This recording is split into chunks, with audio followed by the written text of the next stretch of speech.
Hi guys, welcome to another block spotlight.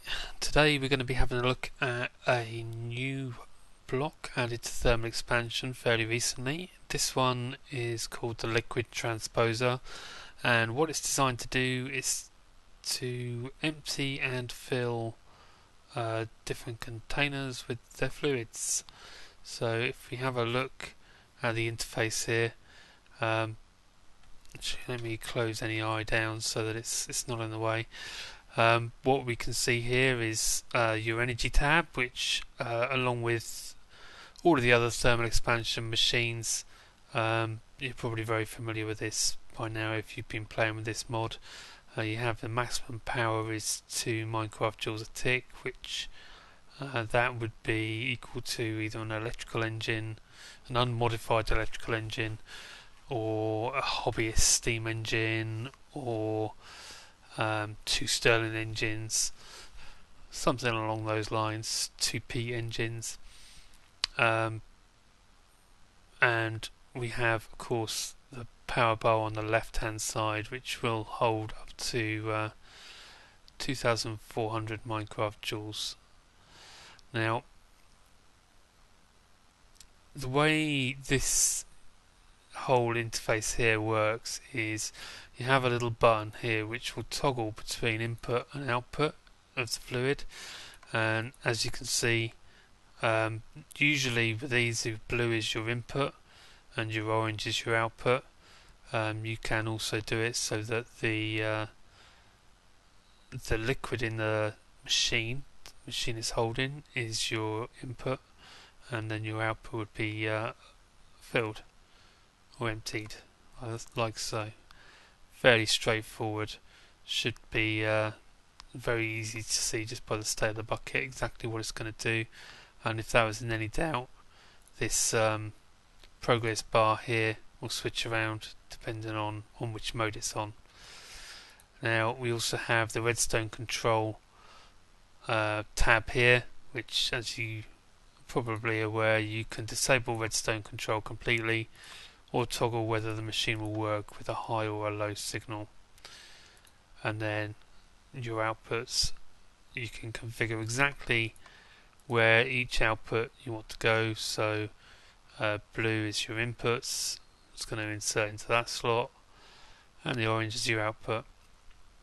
Now these sides, if you weren't already aware, it's the top, the left side, the right side, the bottom and the back. So you can actually just have it configured exactly how you want, and the block will update, as with all the other thermal expansion machines. Now the recipe for this, fairly straightforward, and you'll notice the redstone power coil because this is accepting Buildcraft energy. But otherwise it's 2 glass and a bucket on top of a machine chassis with that power coil.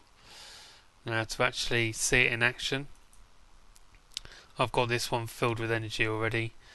What we'll need to do, we're going to put this on empty mode, and as you can see, it's going to empty it and it's going to give you your can back. So if we were to flip that around, put the empty can in the top, it's going to fill it up for us. Now it will work. It will work with everything. So it'll work with cans, capsules, should work with cells as well. But actually no, it doesn't work with cells. So there you go, I lied, it doesn't work with everything at all. Will not work with those cells. Will it work with any of the other cells? Shall we find out? Let's try with the water. So it'll work with water cells, but not with biofuel cells for some reason. Let's what about lava? It's going to work with lava cells. Yep. So obviously it's a bit picky what it does with cells. I wonder if that one's going to work. It's all good fun. Nope.